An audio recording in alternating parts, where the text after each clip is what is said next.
কখন আমাদের সরকার বিদায় নেবে? এটার জবাব আপনাদের হাতে। কখন আপনারা আমাদেরকে বিদায় দেবেন? আমরা কেউ দেশ শাসনের মানুষ নই। আমাদের নিজ নিজ পেশায় আমরা আনন্দ পাই। দেশের সংকটকালে ছাত্রদের আহ্বানে আমরা এই দায়িত্ব গ্রহণ করেছি। আমরা সমস্ত শক্তি দিয়ে এই দায়িত্ব পালন করব। আমাদের উপদেষ্টা মণ্ডলীও এই লক্ষ্যে উদ্বুদ্ধ হয়ে সবাই মিলে একটা টিম হিসেবে কাজ করে যাচ্ছি। কখন নির্বাচন হবে সেটা সম্পূর্ণ রাজনৈতিক সিদ্ধান্ত, আমাদের সিদ্ধান্ত নয়।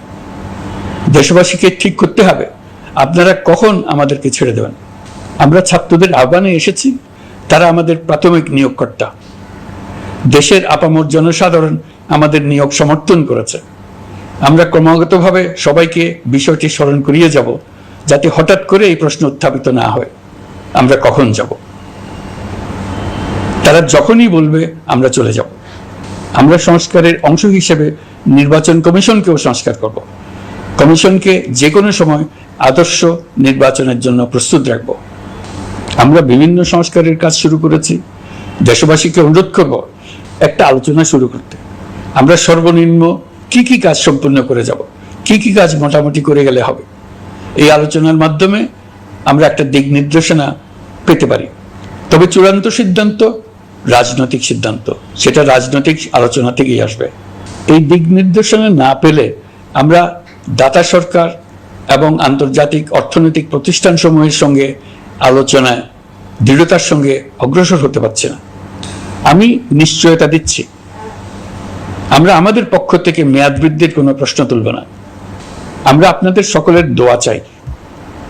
যে কদিন আছি সেই সময়টুকু উপদেষ্টা মণ্ডলীর প্রত্যেকে নিজ নিজ সাধ্যমতো দেশের এই সংকটকালে সংকট উত্তরণে যেন নিজ নিজ মেধা সাধ্যমতো কাজে লাগাতে পারে। নতুন বাংলাদেশ গড়ার যে সুযোগ ছাত্র জনতার রক্তের বিনিময়ে আমরা অর্জন করলাম, আমরা আমাদের মতানৈক্যের কারণে সেটা যেন হাতছাড়া করে না ফেলে, এটা আমরা নিশ্চিত করতে চাই। এই সুযোগ এবার হারিয়ে ফেললে আমরা জাতি হিসেবে পরাজিত হয়ে যাব। শহীদ, আহত এবং জীবিত ছাত্র জনতার কাছে আমরা প্রতিজ্ঞাবদ্ধ থাকতে চাই।